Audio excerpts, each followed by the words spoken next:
and welcome into the Women in Business Radio Show studio.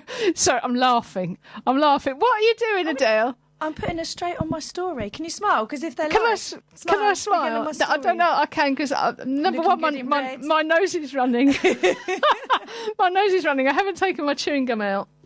And I always look a bit sharky as well when I smile. Anyway, listen, welcome to the Women in Business Radio Show. I'm Sian Murphy. My co-host is Adele. Say who you are. I am Adelle Martin. And today's show is just about shameless promotion, actually. Yeah, absolutely. It's just us two. And we're going to be talking about what we're doing, our roadmap for 2023 with the Women in Business Radio Show, Women in Business Radio Show Networking, the Women in Business Radio Show Business Club, and the Women in Business Big Show. And we've been having a little bit of trouble sort of pulling this all together because the Women in Business Radio Show is an international show. We want to do networking, we want to do a business club, but we recognise also that not everybody is in our immediate vicinity. So we've been working out how we can actually do this because we want to work one-to-one. We want to work sort of face-to-face with people, but also be able to connect with people who are in other countries. Not just for everybody. I think it's really, really good to get the perspective of what's going on in different geographic areas. Yeah, absolutely.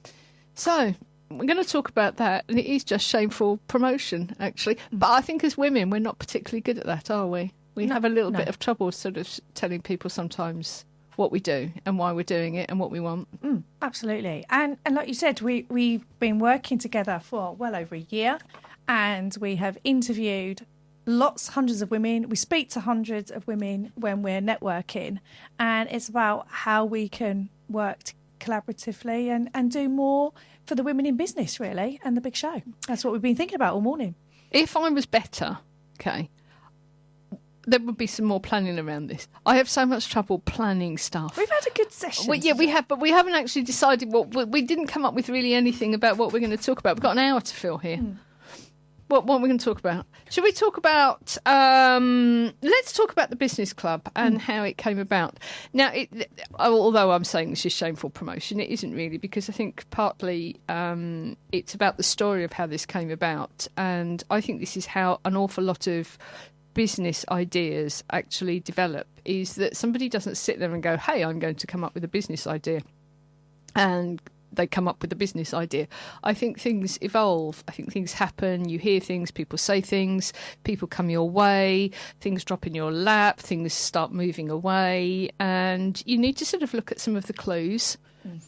And you just need to have your eyes open a little bit. And if my eyes had been open a bit wider than perhaps they are, I think we would have been at this point a lot sooner. Yeah, I agree. Absolutely. I agree. And I was just bimbling. No, I think that's because, we were coming out of lockdown. We had our first year with a big show. We were talking to lots of women. We've had lots of women in the studio where they're talking about, coming back from COVID, their businesses. We're in, strange sort of economic times. And it's about, how do we, and you and I know how lonely it can be when you're trying to run your business, even if you've got a small team, that having other like-minded women around you that are also going through the same struggles, and sometimes stronger together and enabling us to help other women go through this. You and I know we haven't got all of the answers, but we certainly know people that do, and we've had our own experience, good things. We always talk about what we learnt last week, what goes well, what doesn't, and our tools. And you and I were like, well, how can we collectively bring that together and share that with other women in a more sort of, within principles and a sort of a structure. Shall I tell you what sort of got me going along and really sort of got me thinking about setting up a business club was actually going to networking and trying to turn it into something that it actually wasn't. And not necessarily getting cross that it wasn't like that, but I've seen quite a few people doing this as well. So I'm not just I'm not just beating myself up, but, we go along to networking and we do that. We chat to people, we get ideas, we might share things, but that's really as far as it can go. It's not, very often it isn't long enough, and it's not set up. It's not designed to do anything beyond that. So going along to networking and expecting that there's going to be some sort of support structure, that there is going to be a structure, that there's going to be a framework, that there's going to be is going to be set up to be a sharing of ideas, to have accountability, to have feedback, for you to be able to share problems perhaps and get feedback for about different ideas or perhaps things that are happening. Do you know, it could be as simple as you've had a question in from a client, or a client said or done something, and you're thinking, is that okay? Is that right? Is that normal? Or should I be doing X, Y, and Z? And just sometimes, we can get a little bit lost. And you sometimes need to sit down and just get somebody else's perspective on it.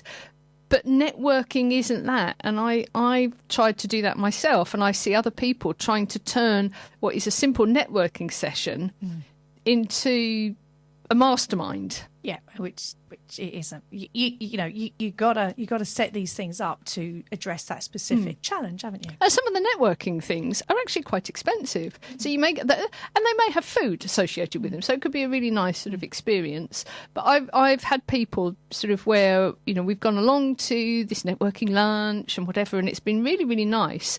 But I've had people come away and go, yeah, but I didn't get anything. I'm thinking, well, what did you expect? Yeah. And, you chatted to some people, you heard a few people speak, and you had a really, really nice lunch and you had a nice time out. But actually what they wanted was something else. Yes. And sometimes I don't want, sometimes I just want to go along and have a really, really nice lunch. I don't want to be talking to other people about any problems. I just want to have a nice lunch. And I think there's a time when you go along and you're going to have a nice lunch. Yes. And there's other times when you're going along and actually you're going to deep dive into what's going on. And they're sort of different things. They are, absolutely. And that's what women were saying to us and talking to us. And again, it's that shared problem. And it could be what a client says, or, somebody, has anybody else used Stripe? Does Stripe do forward payments? You don't know what you don't know. Because we don't know the answer. If anybody knows the answer to that. And do you know what? And I call that group brain. And that's what you get. You get a collective group of women that some may have done that before. And I like that group brain. You see, the thing is, it's not going to be that difficult to find out whether Stripe does forward payments. We could just go and ask. We could find out. But the thing is, somebody may already know. Yeah. And could just say yes. Yes. and we're done. Yes, I know it does. Okay, now I can go and sort it out. Yeah. And it's having that group network. And when you and God, you and I have worked in corporate for a long time. What that would be for me, I'd walk down the corridor, go and see somebody, and say, "Does this sound?" And I'd call it a corridor conversation or a coffee conversation. When you're on your own, there is no corridor to go down and knock. I couldn't come down and knock on your door and say, "Sian, have you done this before?" And that is what that's the gap we're trying to bridge. Do you know? And that's something else as well. It's just sort of dawned on me that in corporate life, because I come from a corporate background as well, and I think whether if you've had a working background where it could be that you're working anywhere, it doesn't really matter. You could be working in a warehouse, you could be working in an office. I don't think it matters. There is an amount of time where it's sort of almost downtime because you're talking. So you're not work, but you're finding stuff out and you're sharing stuff, and it's all part of the office network, I suppose. It is, yeah. But we don't have that anymore. No, you don't. And that's the bit I miss. The have you got a moment? Where it's a bit of downtime, isn't it? It is that downtime. Yeah. Yeah. So now it's just sort of slog. And also on the flip side of that, I was talking again because, I'm ex-corporate, and a couple of my clients are ex-corporate. And they said to me, Adelle, do you know the other bit I miss? I can't believe I'm going to say this, she said, is when we used to get called to the boardroom once a month just to share our business plan and how we're doing against the plan, which is accountability. That when you're your own business owner and you're starting out, sometimes they miss, and God forbid, they're actually saying, I miss someone to come and tell how I'm doing. And the thing is, I remember dreading that sort of thing. I mean, it was because it was awful, wasn't it? Yeah, it was. And you think, oh shit, I've got to do that. I've got to get ready for it. Oh, God. And you'd get up at whatever silly o'clock in the morning, and you'd be sitting there and sort of sorting it out, going, right, well, okay, I'll say this and I'll do that, and yes, and if I word it like that, it'll sound a lot better than it actually is. Well, that was me too. Yeah, and the PA go, Adelle, your papers are late. Yeah, they're coming. Yeah. So, there was that sort of element. Do you know, and the thing is, at the time, I hated it. Yeah. And it was one of the things that was a big relief when wasn't associated with the corporate anymore, and it was just me. It was great that I didn't have to do that, but it was also terrible that I didn't have to do that, because guess what? It doesn't get done. No. And that's what we were saying. And we were saying, we don't want the dentist sphere of the boardroom that some of us may have had in corporate, but we like the fact that we've got accountability, and we've actually got to stand up and share how we're doing against the plan. So it's the essence they miss, not always the standing Well, first of all, you've got to have the plan. So there is the plan, and actually start working the plan. And how are you doing against the plan? Yeah. And, I think being realistic in a business club, unless you're working one-to-one, unless somebody's working one-to-one with you, and you can have an accountability partner that does this, you're not explaining yourself to anybody, are you? And you're assessing how it's done about the plan. I think the thing is, it's that discipline of actually sitting down, and this is the time when it happens, and this is the place that it happens. And they're actually, you've made a decision, you're part of this club, you're paying for this club, you're going along, and this is what you're doing. And what I like to think of it as, and it only dawned on me recently that there was a distinct difference between the two, and that I needed one and I didn't want the other, was that I don't want structure. I had structure for a long, long time. I had structure, but you need a framework. Yeah. And I'm going to go and look those up, actually. I'm a great believer in going back to the root of the words, because I keep saying this, I don't need structure, but I want a framework. And I don't actually know what either of those words mean. So I sort of do, but I don't. Yeah. I'm going to go and look those up. If you want to hold the fort, I'll look them up now. And then structure versus framework. I think, and you're right. For me, those two words, one sounds very corporate, structured, and I've got to stand outside the dentist, right? And I've got to be in the office by 8. Where framework says, do you know what, I'm going to come to this business club in a supportive way, but actually I want to. Do you know what? Need and a want. The structure is I need to fill this in, and the framework is I want to do this. And that's what we want women to do when we're, to come and want to share their plan and have a framework. I think what we're doing here is, and it's obvious now, I look down and some of the things that I've written down here is that about the business club and what I want it to be. I don't want it to be awesome. No, okay. We don't. We're not banned. We've got some banned words. We're not going to be awesome. No. Nobody's going to be awesome. No. And that stuff is going to go wrong, because actually just stuff does go wrong. Yeah. So it's real. Yeah. I think it has to be real. But what I'm doing here, and I know that you are as well, is creating what I wanted. Yeah, I needed it 3 years ago. Yeah, I needed it 10 years ago. Yeah. I'm creating what I wanted and needed that didn't have. Absolutely. And we're also, we know, because we have corporate women approach us that want some help, who actually want to create a side hustle. So it's not for existing business. Well, it's for existing business owners and women, but it's also for women in corporate that want to create a side hustle as well. So, we're helping those women as well. The other thing is about not being cliquey. Yep. I think I have heard, I have to say I belong at the moment to some really, really lovely networking groups that aren't like this. But I have heard about people being upset at other groups, about being excluded, quite subtle. It's almost like bullying, isn't it? And I think it's the responsibility of everybody, but especially the responsibility of the people running the group to make sure that actually doesn't happen. Because I think sometimes ego, bullying, excluding other people is something that if we're really scared ourselves, or we're really unsure of what we're doing, it's so easy to fall into. Yeah. Yeah, absolutely. We want to be inclusive. Exclusive of thought, because we want to be in the tribe. Everybody wants to be in the tribe, and if somebody's outside of the tribe, not a nice feeling. But sometimes though it sort of just gets perpetuated without people really being nasty. It just happens. Yeah. And we want that we want inclusion. We want diversity of thought. We want different thinking, don't we? We if you want everyone in the club to be like you, then that's not going to create diversity of thought and different thinking. We want everybody to feel included and everybody to bring their thoughts, because actually we're then stronger together with that collective thought, and that actually we're a club where there's no silly question, there's no perfect answer. What we do is we work it through together, which is what we talk about every week on the show with the women that we talk to. We talk about what went right, what went wrong, what we'd never do again, what got cocked up, because no one has the answers. And what we're creating is through our experience of, we learn so much by what goes wrong than what goes right, and it's just sharing some of that down, really, isn't it? And just being authentic and keeping it real. Also, now, I realise that we're just waffling on about a business club that we're thinking of. We are starting it up. It starts on January the 14th. We're not thinking of starting it up at all. We are starting it up. What we're doing now is establishing or firming up the what's actually going to be happening in there. But there's one thing that we are going to be doing that you don't need to come along to the club to do. No. You can do this yourself, and it's absolutely ghastly, I have to say. And it's something I really don't like doing. I hate it with a passion. But I also know that it works, and that's role play. And we are going to be doing some role play. We're going to be doing role play on sales. We're going to be getting people to practice their sales technique. And networking, having a good networking conversation as well.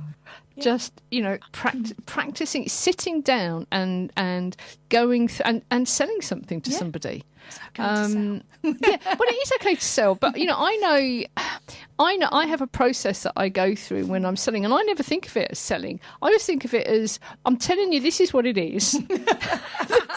This is what it is. Okay, this is what it is.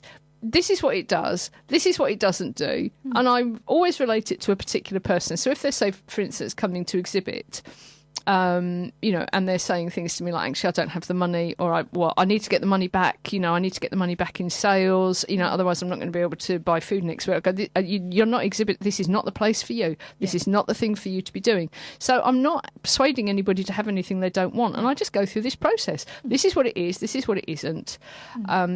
This is how it relates to you. If you've got any questions, okay, if I'm happy with you having it, do you want it? Once I know that it is sort of okay for them, is this something that you would like or not? End of story. Yeah. But it took me an awful long time to get to that point, and I had to go through a lot of stupid books as well. Of all these different techniques and hypnotic language and all of these things that you have to do and not do. And it actually, to me, it really is not that difficult as long as you have a process to go through. Yeah. And I think when you role play something, you work out where the process falls down. So I used to be okay at getting to is this something you want to do? And they'd go, yes. And I'd go, right then. Okay, I'll send something to you. Soon. Hopefully. Not sure what, but... Whereas now I know exactly what's going to happen. I know how it's going to happen. Yeah. I know how it's going to arrive with them. I know when it's going to arrive when I tell them. And if they say no, I say, okay, well, would you like to stay connected? There's a newsletter that you can subscribe to. If you'd like to do that, send me your email. So there's no pressure. And if they send the email, then they go in and they subscribe to the newsletter. If they don't send the email, then, either they've forgotten or they're not interested, and either one of those is sort of okay, really. If you want something, you sort of make sure that you get it. But I now know what happens, but I only got that by going through it by trial and error and finally thinking, actually, there's a step missing here that I need to fill in. And what we want to do is sort of accelerate that process, because I think when you go through something, when you do role play, you actually work out what the stumbling blocks are, and you work out what you're not happy about. You know, I remember the first time I went networking and had to do my 60 seconds, my back started twanging, like really, really bad. You know, like the muscles and nerves in your back. And I thought, well, I'm not going to be able to walk. And it would have been much better if I'd have been able to try that out in a different situation. Absolutely. And right, you can just think about that contact. So we're in the club, and the way we've been talking about it, you know, we get women to work together and say, right, can you tell me through your 60 seconds? And they say, well, actually, so what's the call to action then? So what do you want me to do? Oh, actually, well, it's clear to me. Yeah, but it's not clear to me as a receiver. I'll tell you something else that I'm getting animated now, which is better. I've been nodding off all morning. Is with the 60 seconds, and one of the things that I would really, really like people to do when they're coming along regularly is that they change the damn thing. Exactly. How many times have you been at a networking group and you get you got the opportunity to do your 60 seconds and you listen to this person, they go, okay, my name's Hannah, I do this, I do that, and then I do that, and then and you know that they've been saying that for years. That's exactly what it sounds like. They're flat, they're dull, and there's no zhuzh to it. Absolutely. You know, and I think let's come up with some different stories. Let's put a thing in there. Let's find a different way of actually using that time. Give them 3 or 4, 5. You know, you can have 4 templates, and and then that way you're creating that element of it. Exactly. That, and what I'd love to be able to do, and we will be doing this, is, you know, as you stand up, you say what it is that you do, and then somebody gives you some feedback. I've got no idea. This is what I think you do. You're thinking, that's not what I do at all. Because how it sounds in your head, and you know your business, and someone goes, yeah, but what is it? And you're right. It's not about what you say; it's how it's received. And again, that's a great example. And a lot of networking events, they ask people to do a 20-minute talk about their business, so it's slightly longer. So again, I've been to 20-minute talks and I can't find the start, the middle, or the end of it. They're a template we can help them with. So it's where you're on your feet and talking. It's about how do you really get your message across. You come on the radio show. We've helping women get the best of when they're on their feet, and when that is that sales conversation is the conversation itself. How did it feel as a receiver? And then when it's done, what's that process? When you think about it, there's lots of opportunity for women to be on the feet. We have exhibitors, you know, again, helping. What you lay your table out and you go, well, it doesn't make sense to me. You know, so again, it's always about how people receive it. And doing that in the business club, in that safe environment, is going to be quite helpful. And I think you need to be ready for this. So, you know, not everybody's going to be able to come along to this business club. I mean, for starters, you know, we don't, you know, we only have so many spaces, and it's nowhere near as many listeners as we have. And if you're in the States, I agree that Dragon co-working in Chatham is probably a little bit too far for you to pop over. But so, you know, you could take this and you can use it for yourself, because very often at networking, yes, you may have a 60-second elevator pitch, but what happens if there's loads of people there, as just sometimes happens, and the person organising it says, oh, we can only have 20 seconds today, you can only have 30 seconds. 30. Or what if it's a really quiet day? What if it's a really quiet day and they go, oh, we've got a little bit of extra time now. You can all have 2 minutes or 5 minutes. Now what do you do? Or the person doing the 20-minute talk or the 10-minute talk or the whatever doesn't turn up. And they say, okay, who'd like to talk for 10 minutes or 20 minutes about their business? And if you're not ready with something... And I'm not suggesting that you have a slide deck with you all the time, but you could do. And my personal thing is forget slides. Don't talk with slides. You know, just don't. But have a structure, even if it's on a document that you've got in your back pocket. But have something. Yeah, be ready to talk without a slide deck. And have some stuff there that you can use, that you can talk about, so that if you get that opportunity and it's, you know, it happens that fast, you can actually use it, that you're not that person who's sat there going, oh, you know, what a shame, I haven't got anything ready. Yeah, always be ready. I've run out of things to say now. No, but again, it's having that that toolkit, and also again, when we were looking at what the business club and what we're looking at is, we're looking at it from both sides. We are looking at it from the business and having a business plan. So if you join us in January, what does December look like for you? And just having a rough idea of a plan. And also, don't forget, this is me, shameless marketing. We've got to look after their bodies as well, and we're going to support them through that resilience. I'm going to be encouraging wine drinking. It'll be, don't worry, there'll be... What was it? Less wine, more planning? Yes. Less wine, more plan. Okay. Yeah. It's not going to be happening, really. Okay, just in case you've seen Adelle, who's now a professional athlete, and you're thinking, okay, that's just not happening. Fear not. Fear not. On the other side, half doing the exercises in the corner is going to be me. But we're also going to be doing, every month, Adelle is going to be showing us a 10-minute strength training program that you can do in your office clothes, in your work clothes, from where you are. You don't have to go along to a gym. You can just do them. You can do them every day. You can do them whenever you want to. Yeah. And you can just do them with what you've got on. It's building that business resilient. We talk about resilient businesses from website, but you as an individual are an asset in your business, and we want to make sure that you're as strong, as resilient too. As well, as strong as your website, your body has to be too, because it is tough doing what we do. And once again, if you can't come along, we did the exercises last week. So if you listen to last week's episode, which is, I think, How to Get a Strong Body with Adelle Martin, we described the exercises in there, and some of the things that you can just do to keep yourself sort of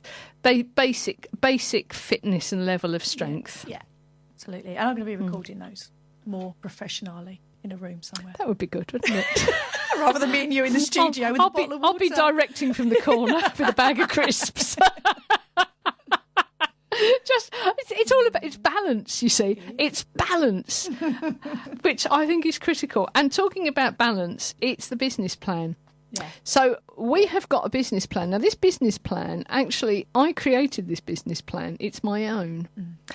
And I never intended it to be used outside of my own business.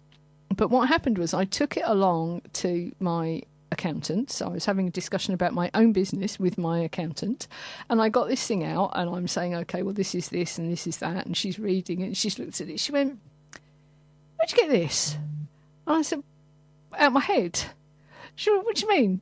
I said, "Out my head." She said, "Wow, okay, can I use it?" And she works with sort of lots of business people. I said, "Yeah, why? Why do you want to use it?" She said, "Because I've never seen anything like it. It's really good." And I had never considered that it might be worthwhile sharing with anybody. Turns out it is. And what I think is different about it is that it brings you as a person into your business plan and into your success. Or failure. Failure is not a dirty word. Failure sort of happens. It's part of life. Which is why I said, this isn't awesome. It's not about being awesome. It's about actual stuff that happens. And very often we get in our own way. And I created this business plan because I recognised that I was getting in my own way. So I built that into that so that I could deal with it. And it didn't really occur to me that anybody else might want to use it as well. That is going to be there for you to use. So that can be your framework. Perhaps it is business plan. I don't know. Everybody uses business. Perhaps it's a business framework. Yeah, we get framework. That is that's the word of the week is framework. Yeah. So it's there for you. Or you can use your own. So if you have your own business plan that you've already started, or you have a layout or a template or a business plan that you like yourself, then that's fine. You can work on that plan. Not everybody has to be doing exactly the same thing. No. And I think that's actually critical. Is that there are business plans for different purposes. So this business plan that I've come up with, which sort of brings in your own blockages, your own limiting beliefs, your own fears. And all of that sort of thing into why stuff may not be happening, but also real blockages.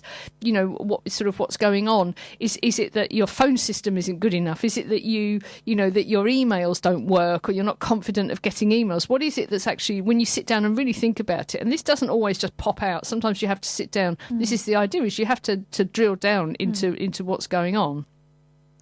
But very often it's really silly, stupid things that are stopping us moving forwards. But if you have your own plan, use your own plan. And you would never be able to take this to a bank and get a loan with it.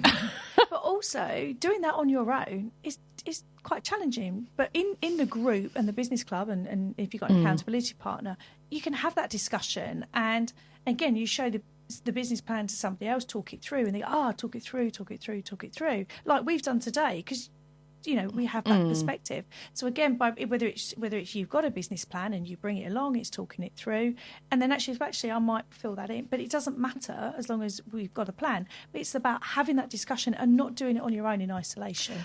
And also, it's about what we're doing acknowledges, and once again, you don't have to come along to the group to actually go and do this, is how often do people come up with a business plan, they find a template, and I like to find a framework that they like, they spend 3 days or whatever it is filling it out, and then they never see it again.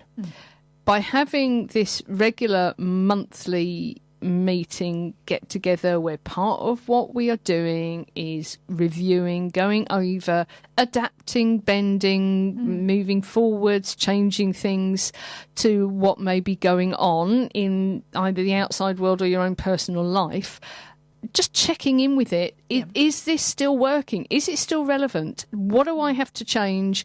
It may be that you need to change a goal. It may be that you need to change an approach. It may be that a product is no longer relevant, that you need to build something else in. Who knows? I don't know.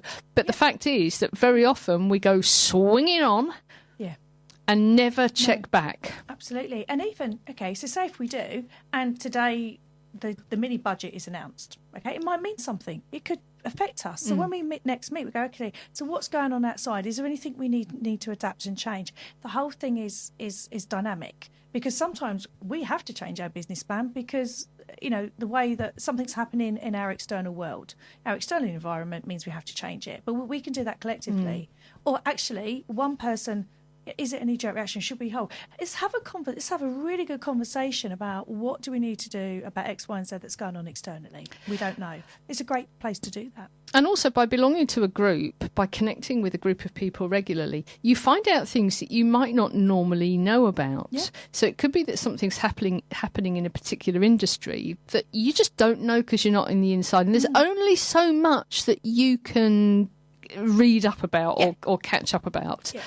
And so by having lots of different people from different areas together in a group, you get all of this different perspective, and you see how things are perhaps impacting on them and how that could potentially impact on you. But also it could be that there are different business opportunities. Sometimes you don't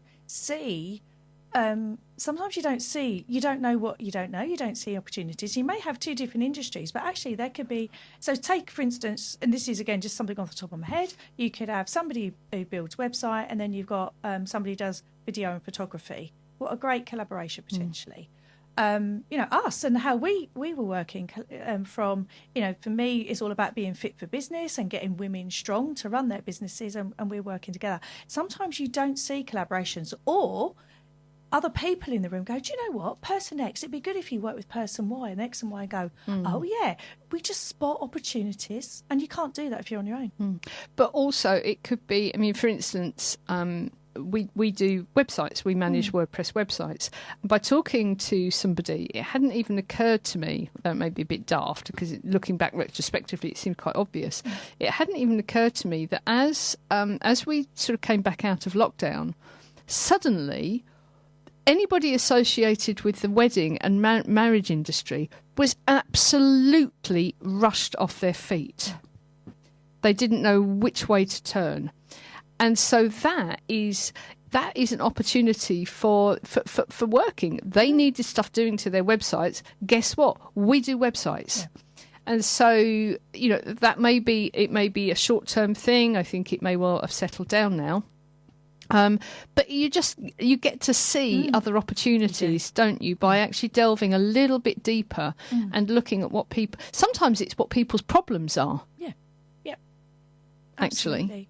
And again, and that's where you can build that perspective, collaborations, and start to work sort of together. Because I think sometimes as businesses, very often, when you look at it from the outside, there's an assumption that the biggest problem is actually not having enough business.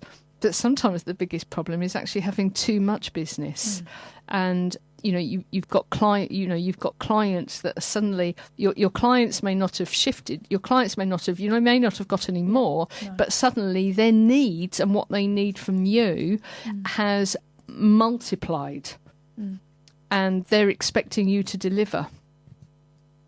Absolutely. And you've got too much, you haven't got that capacity. So, that sort of shift in things happening and you suddenly getting a boom can be a real problem, because nobody wants to let their clients down. No. But it means that you need to look at different collaborations. You need to find people that perhaps you trust. There may be different ways of looking at things. And I think that that's very often what a trusted network brings together. Yeah, absolutely. But we're sounding like a networking group now, aren't we? No, we're not. But again, it's just having that support network. And also other things like it's coming up to tax year end or returns or tax. We've got people that can come and just help signpost this stuff, because we're really busy running our businesses as well. You're going to come but sometimes there's just some other pointers that we can support them with. I think we need to have a bit of a chat about corporate, because we're running this on a Saturday, aren't we? And there's a reason, isn't it? We've chosen a Saturday. It's a bit of an unusual day to run a networking type business club support event. And that's because both Adelle and I come from corporate stuff. Yep. And actually, I thought that it was going to be okay, actually, and quite easy. I'm sort of quite clever. That may sound arrogant, but it's true. I am. I can put reports together. I can pull stuff together. I can make stuff look really pretty. I can make it sound better than it is. I'm used to massaging stuff. That sounds like me. That's sort of what we. But in corporate, that's sort of very often what you do. You pull together stuff and you present it in a particular way, and sometimes you present it in different ways depending on who it is that you're presenting it to. So. Yeah. An awful lot of women who come from the corporate world are like that, and they know that they have these skills, and then they come out and they find that actually those skills are only useful in one quite small way, and that there's a lot of other stuff that they're missing. Absolutely. A great example. So, again, like you, Sian, it sounded like the day before I'm preparing a presentation. But I'd have a team of people around me, and I came out, and all of a sudden, like, can you help me? Oh, I used to call down the corridor. There was no assistant to come and help me. There was no accounting to do my bits. Your presentation software doesn't work. No, and you're sitting there pressing a button, and there's no IT section to ring. There's no IT. There's no marketing team. There's no social media team. There is me. And there's nobody to talk to. There's nobody to say, no. Does this make sense? Yeah. Does this make sense? Yeah. Do you think this is all right? Yeah, absolutely. And then I talk, and then everyone says, you have to network. Okay, that's great. So what does that actually mean? And I went to all these networking events, and then I thought to myself, I sat there, I thought, well, if I'm in this room talking to people, how am I going to earn money? And if I'm here, what am I? And all of a sudden, I was like, oh dear, Adelle has crashed and landed as an entrepreneur. And joking apart, you and I attend lots of events, and it's still same challenges. There are not enough women in the boardroom, and there's only 1 in 3 women that are entrepreneurs. And we've been looking at some data recent, haven't we, where women are then leaving their businesses for all different reasons within year 2 and year 3. And therefore, we are not going to improve that metric. And that's a metric, but do you know what? Behind that metric, there's a lot of blood, sweat and tears and money. People may take, so you may take people that have been made redundant, Sian, they're going to take all that and they're going to plough it into their business, because that's what they want to do. So it's more than just having a number of women going, do you know what? After 2 years, I can't let my savings drain any longer. I'm out of here. So we're not going to improve that 1 in 3. And there's got to be, and like you, all the questions I wanted to ask is why we're creating this business club. So we can just help women as best as we can as a collective navigate it a little bit easier. Not that we've got all the answers, but we know people who do. And it's having that help. But there are a couple of points that I just want to sort of make. And the first is, that's not the only reason that we are creating this business club. It's also an income stream from what we are already doing. We have we're already doing something. We're running a radio show, by talking to people and the guests that we've had on here, we've identified a gap in the market. We've identified a need. And it's a different way that we can diversify. So it's also part of our business plan. So, we're not going to be hiding behind anything else. This is part of our business. So this is not set up as a community interest company. Nope. It's not a charity. It's part of our business. And there's something else I wanted to talk about with it being on a Saturday and bringing in corporate people who might have worked before, people who have never worked before. And starting a business is people don't like it.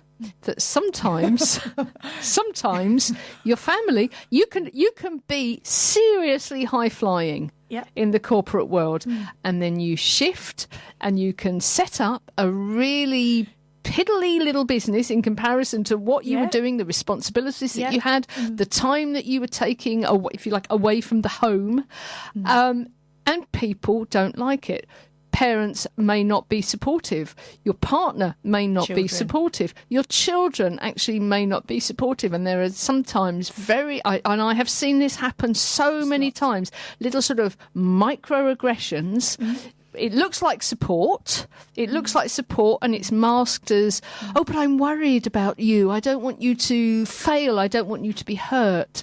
But actually, they just don't like the shift. No, and I can bring that up. This is hot off the press. So I had a conversation with somebody yesterday, and we were talking about her focusing on her body and her business. And the feedback that she got is, well, you're not mum anymore. And she went, so what's your definition of mum? What's your definition of mum? Because I'm still your mum. And she went, my washing and the dinner is later. But like you're 24, Yeah, absolutely, Sian, that was over. And she went, okay, so your definition of mum is I'm a dishwasher, I'm a cooker, and I'm a cleaner. Do you know what? I'm focusing on my business. But when you was at corporate, you came home yeah, exactly, Sian. That is how really it was. That was a conversation I had yesterday afternoon with somebody. And it happens all the time. I've seen it with people who are writing books and people around them don't like the change. Now, you, as a person in business, have got to make a decision. Are you going to fold and crumble? Are you going to go, actually, my family is more important? And there's no judgment there. No. There's no judgment. Their opinion is more important. Or are you going to say, actually, this is what I'm doing. I'm not hurting anybody. I'm moving forward. But you need help to recognise the microaggressions, to actually perhaps get an opinion on them. Get a second opinion. Is this okay or is this not? Am I being manipulated? And that sounds such a horrible word, like somebody sort of doing something differently. It happens, but it does happen, and people very often, they're not setting out to deliberately manipulate. They're scared. They're scared. They're worried about what's going to happen to them, and so this is what they're doing. Well, you've got a choice. You either, what should we call it, give in, or you move forwards. But sometimes that is just not that easy. No. And if you're at home on your little toddly, and the only people that you ever see is you go out, you have a little bit of a networking chat maybe, and then you potentially talk to people who may well become clients. Trust me, your clients are not the people that you need to discuss stuff with. Okay, you need to shut up with a client. You say nothing. A friend may also have another agenda. So you need to be able to talk to somebody. Friends is an interesting one. That came up last week, actually. So I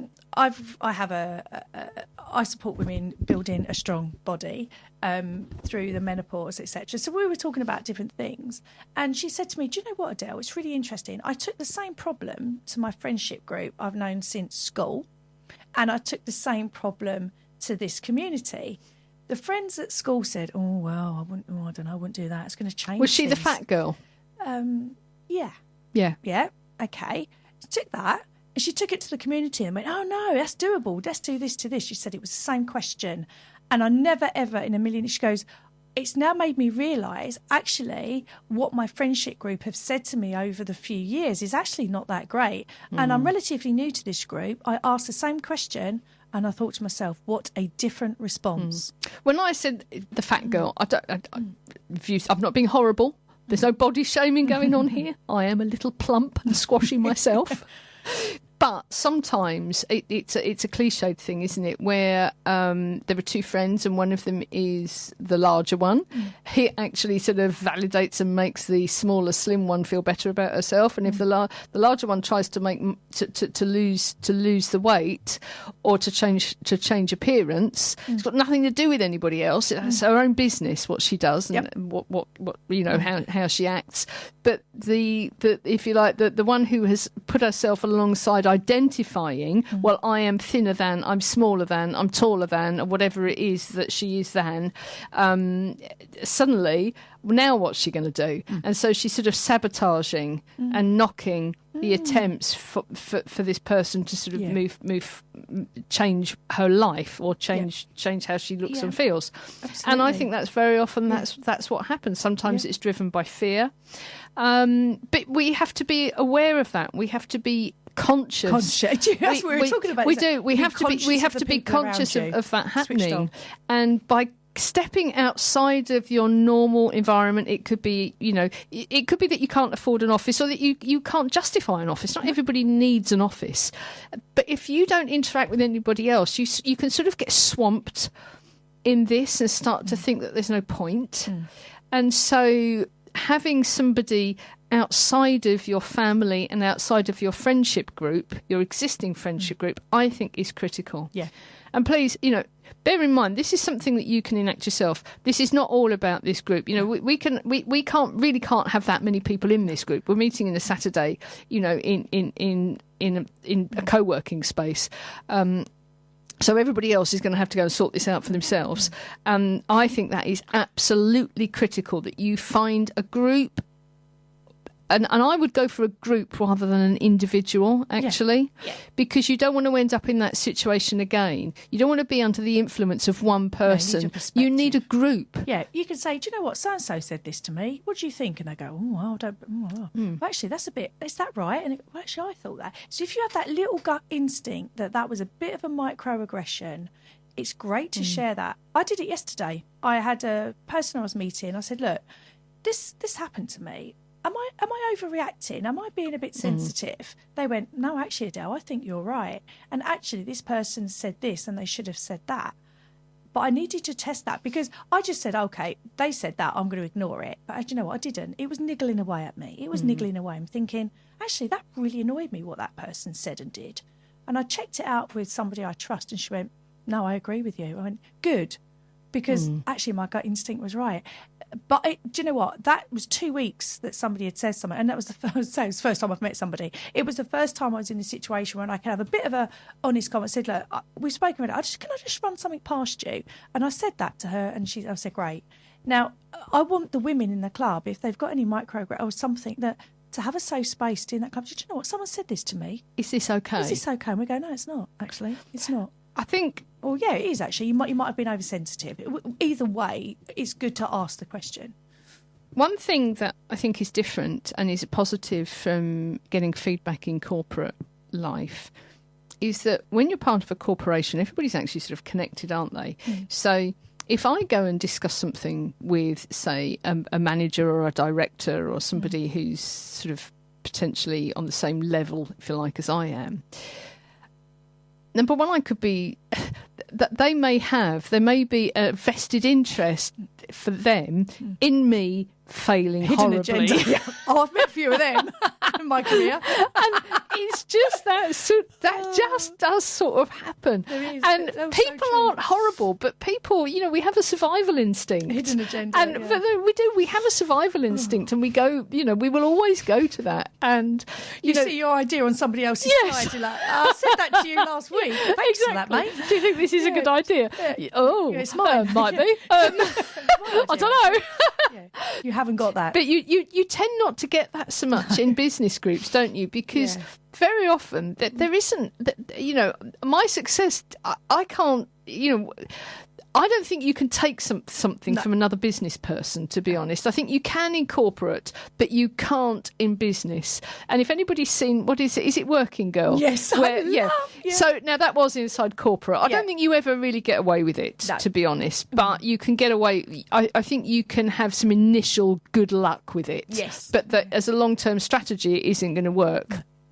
But in business, I think it almost sort of cuts it dead straight away, because there are no clients that I can effectively take from you. I can't take your business idea because I have to do it. I can't take yours. That's yours. Yeah. And so within reason, you can sort of trust the people. It's support and referral. Yeah. It's support and referral is what you're going to get in business, rather than seeing your business on somebody else's slides. As long as you're not in a gossip network.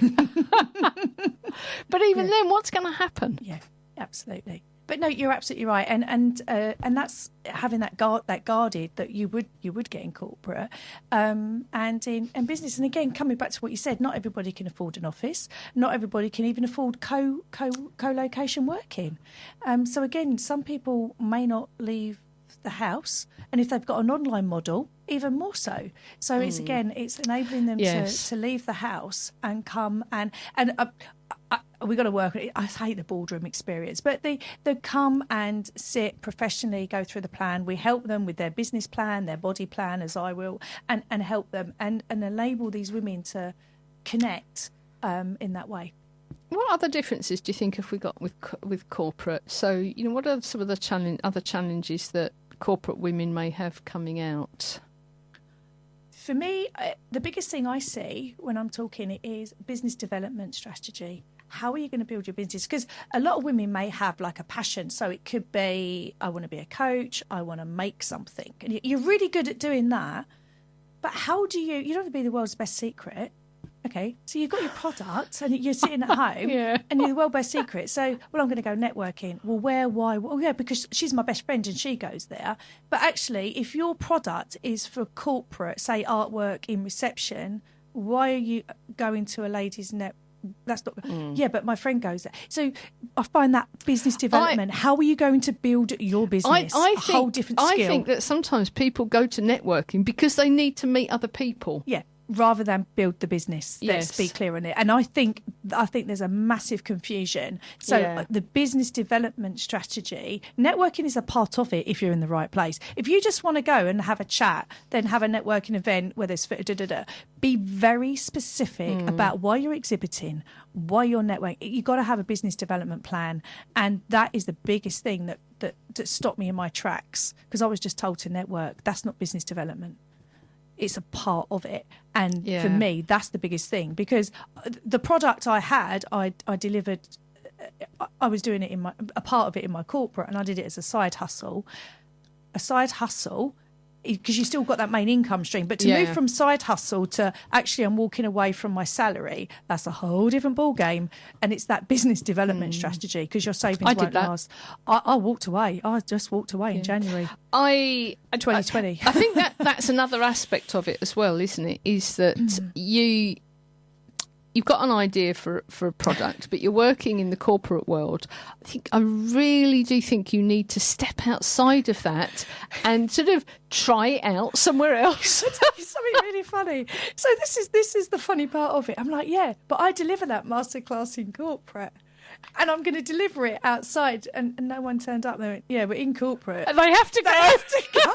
And you know what? You pay them. Yes. They've got to pay you. And I'm like, Yeah. Oh, right. But that's the irony. But now people do pay me. But you do. Adele, people are told to turn up. Yeah, and and that's the difference. I think that's one of the key things, actually, isn't it? Is that you come out of corporate having almost sort of fixed ideas of what people want. Yeah.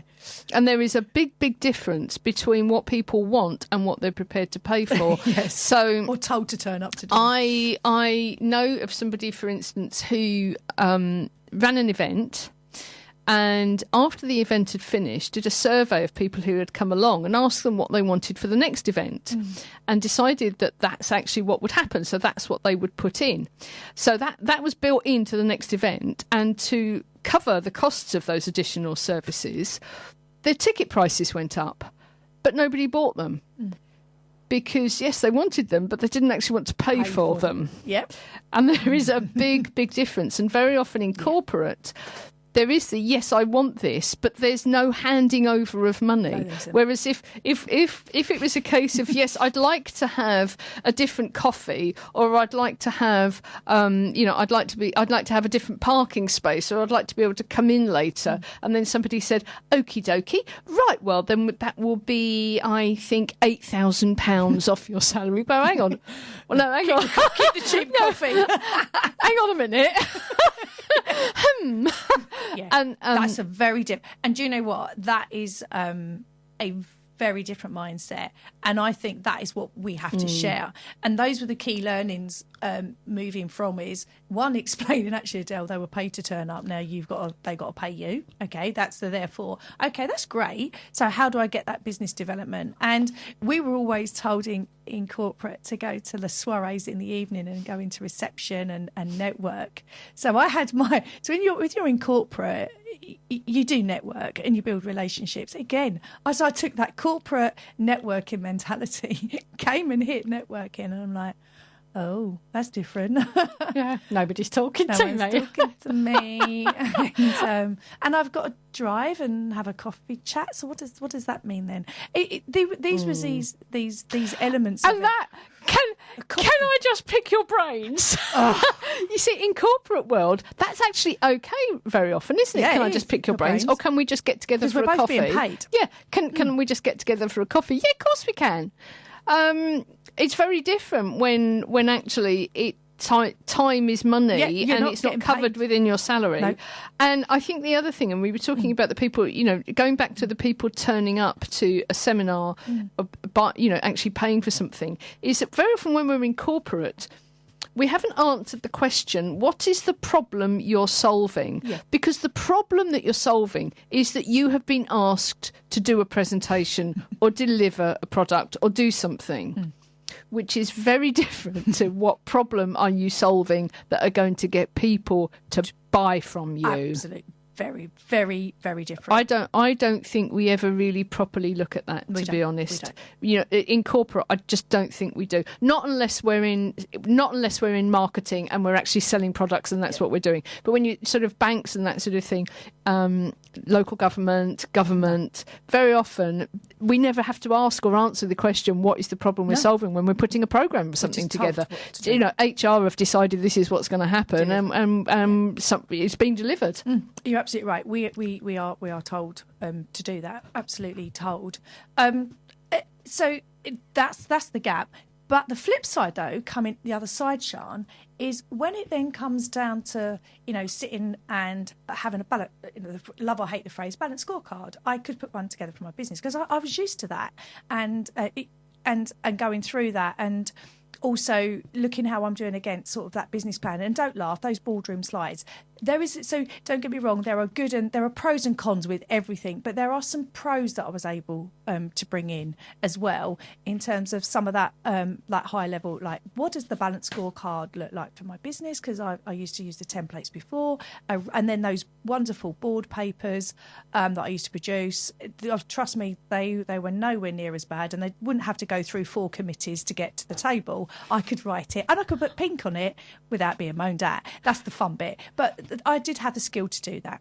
And also, because I used to run my profit and loss for my corporate division, I could have a little bit of a discussion around that. So there are some pros as well. But the cons, I had not anticipated.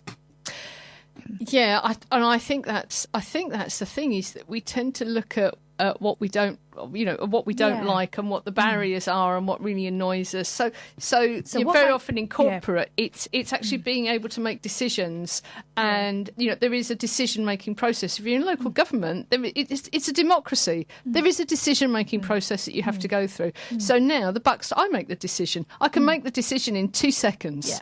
And that's what makes our business club, we were talking about what makes it different, is because we are appealing to existing business owners. We're appealing to women that want to, say, return into business. We're appealing to corporate that are thinking about a side hustle, corporates that have got side hustles, or corporates that are ready to go. That's why we do it on a Saturday, and that's what makes it different. And we're here to help help each other. And that's a really, really good question for anybody out there who is either in business or bringing a new product in or is thinking of starting up a business. What is going to make your business different? Exactly. And we can help them have that discussion. Because we've had the discussion, because we're a business, so what is making this business club different? And that's the page turn that we've been doing. And that's what we will share with the group. So we are now in the situation where we know what we wanted and what we didn't have. We know when it's happening, and we have been doing some research as to whether what we think people want is actually what people want. And we have people who have committed, and that's the difference. Is there is a big difference between like asking your mum or your mates or a few people that you're meeting who go, oh yes, no, I do like that. That sounds really, really good. Send me some information later. And people who actually sign on, who are prepared to sign on the dotted line. I think that's the only way you can really work out whether what you're thinking about is going to work, is when people go, yes, please, how do I pay my money? Should we leave it on that note? We're not going to tell anybody how you can connect. We've spent so much time waffling on. We don't know. The funny thing is, we're like, oh my god, we're doing a bit of shameful marketing. Are we going to fill the hour? Yes, of course.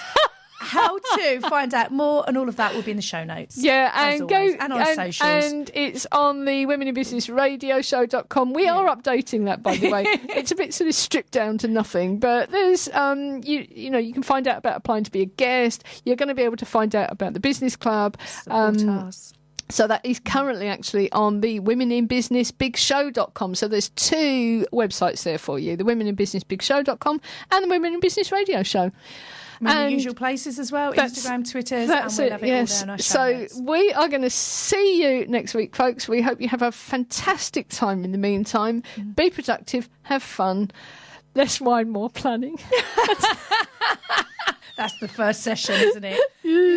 Oh no, sorry. It's going to be wine o'clock fairly soon already, so failed already. Okay. Have a good day, Take care. Bye. Tune in next week to the Women in Business Radio Show for more stories, ideas, and inspiration to help you grow your business.